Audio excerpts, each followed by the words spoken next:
వేములవాడ పట్టణంలోని భగవంతరావునగర్ ఆనుకుని ఉన్న గుడి చెరువు ఎఫ్టీఎల్ ను RDO Rajeshwar, municipal commissioner Anvesh, irrigation DE ప్రశాంతులు గురువారం పరిశీలించారు. కట్టు కాలువ నుండి భగవంతరావునగర్ మీదుగా జైత్యాల బస్టాండ్ వరకు గుడి చెరువులో మురికినీరు చేరకుండా 3 కోట్ల రూపాయలతో మురికినీటి మళ్లింపు పనులు కొనసాగుతున్నాయి.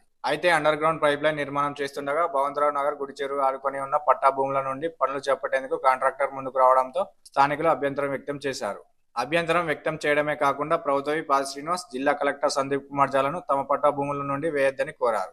దీంతో వీరి ఆదేశాల మేరకు అధికారుల బృందం క్షేత్రస్థాయిలో పరిశీలించింది. అయితే స్థానికులు అక్కడికి చేరుకుని తమ పట్టా భూముల నుండి కాకుండా గుడి సర్వే నెంబర్ 3ని ఆనుకుని పైప్ లైన్ వేసుకోవాలని అధికారులను కోరారు. 2-3 రోజుల్లో పూర్తి స్థాయిలో ఇరిగేషన్ శాఖ అధికారులతో సమావేశం ఏర్పాటు చేసి హద్దులు నిర్ణయించాక నిర్ణయం తీసుకుంటామని స్థానికులకు అధికారులు వెల్లడించారు.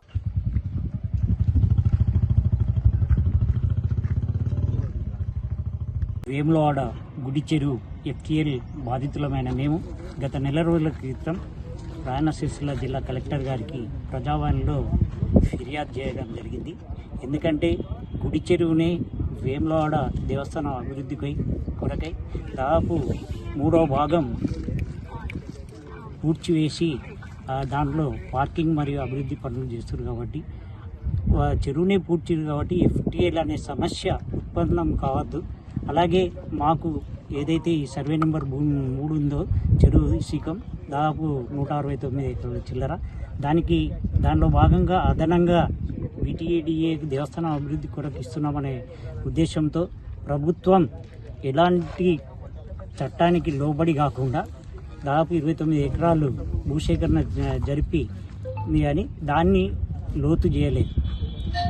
అలాగే ఈ చెరువు దాదాపు ఇంతకు ముందు చెప్పినట్టు 3వ భాగం పూడ్చివేసినందున అంటే దాదాపు 55-60 ఎకరాలు పూడ్చివేసి అది చేస్తారు. దేవస్థానం అభివృద్ధికి మేము ఎలాంటి ఆక్షేపణలు కానీ అభ్యంతరాలు కానీ తెలపడం లేదు. ఎందుకంటే దేవస్థానం అభివృద్ధి చెందితే ఈ ప్రాంతం కూడా అభివృద్ధి చెందుతుందనే ఉద్దేశం కొద్ది. కానీ ఇప్పుడు ఇంకా ఎఫ్టీఎల్ అనే పేరుతో మమ్మల్ని ఇబ్బందులకు గురి చేస్తున్నారు కాబట్టి దాదాపు ఒక 300-400 మంది ప్లాట్లు ఉన్నారు.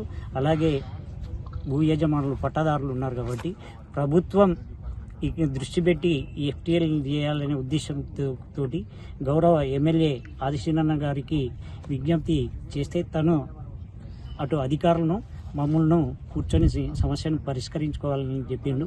అందులో భాగంగా మొన్న శుక్రవారం రోజున మేము ఆర్డీఓ ఆఫీస్లో కూర్చొని మాట్లాడినాం.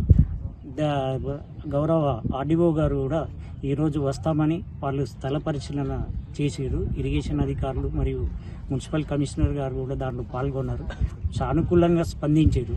మేము ఒకటే చెప్తున్నాం, మానవతా దృక్పథంతో దయచేసి చెరువునే పూడ్చివేసారు కాబట్టి ఈ ఎఫ్టీఎల్ అనేది తీసివేసి మా అందరికీ న్యాయం చేయాలని, అందుకు మరియు దీనికి వచ్చిన ఏదైతే ఈరోజు ఈ కార్యక్రమాన్ని స్థల పరిశీలనకు వచ్చిన అధికారులకు అలాగే ఆదిశీనన్నకు మరియు మా ఇతర నాయకులకు వాళ్ళందరికీ ఎఫ్టీఎల్ బాధితులుగా ధన్యవాదాలు తెలుపుకుంటున్నాను.